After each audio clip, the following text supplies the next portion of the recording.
Now today I want to talk about supply issues that I'm experiencing from Amazon delivery.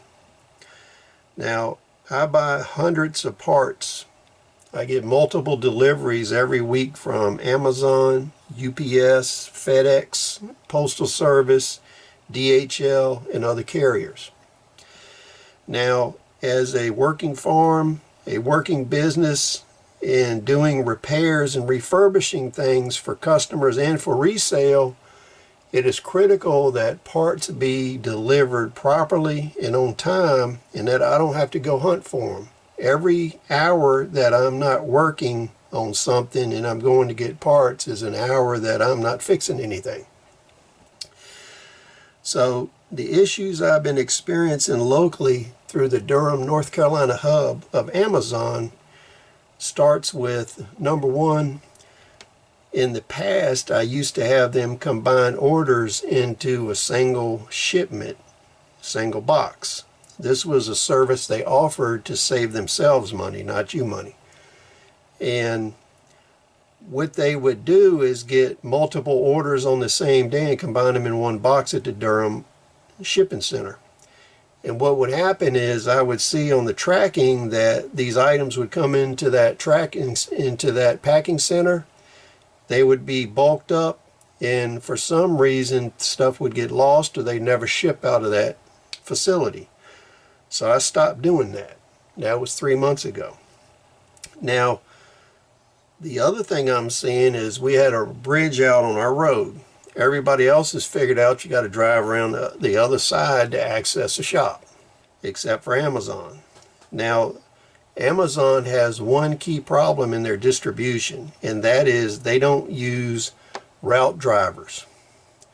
So in our area, we see different drivers almost every day. So Amazon should change their method and use assigned route drivers. That way they know exactly where they're going. They know how to get to repeat customers. They know what to do with packages. And they know how to route around closed roads and closed bridges, which are very common.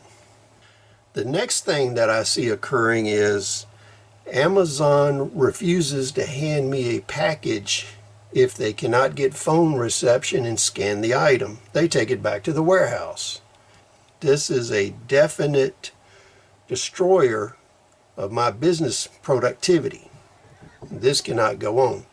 In the past, Amazon had a policy where their route drivers would take a photograph of the destination and the package, or the destination and the recipient and package, if they could not get cell phone reception.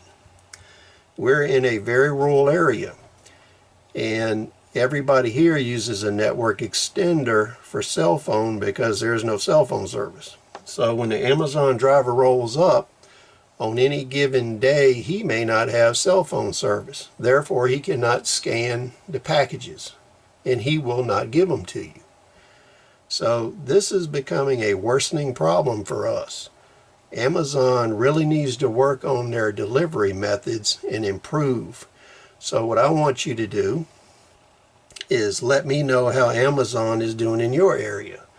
Are you experiencing these same problems in your region? And let me know how this is affecting your business, how it is affecting supply lines for the things that you're making, selling, and for the parts you need to operate your business. So please share the info, comment, rate, subscribe. We'll see you on the next video.